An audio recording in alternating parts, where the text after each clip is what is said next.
நடிகர் குமரிமுத்து மறைவுக்கு நடிகர் சங்கம் இரங்கல். நடிகர் குமரிமுத்து மறைவுக்கு தென்னிந்திய நடிகர் சங்கம் அஞ்சலி தெரிவிச்சிருக்கு. இது தொடர்பாக நடிகர் சங்கம் ஒரு அறிக்கை விடுத்திருக்காங்க. அதுல என்ன எழுதியிருக்காங்கன்னா, தன்னுடைய நடிப்பாலையும் மறக்க முடியாத தனிப்பட்ட சிறுபாலையும் நம்மோட பயணிச்ச அண்ணன் குமரிமுத்து அவங்க இன்னைக்கு நம்மளை விட்டு பிரிஞ்சாங்க. அதுக்காக மனம் வருந்துரும்.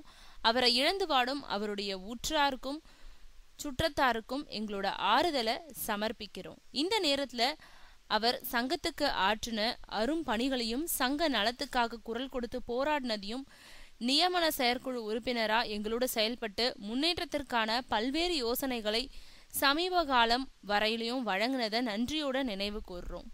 நிறைவு செய்ய முடியாத ஒரு வெற்றிடத்தை விட்டு சென்றிருக்கும் அவர் சங்கத்துக்காக கண்ட கனவுகளை நனவாக்குறது ஒன்றே அவர் ஆத்மாவுக்கு செலுத்துகின்ற மலர் வளையம்னு அதுல குறிப்பிட்டிருக்காங்க.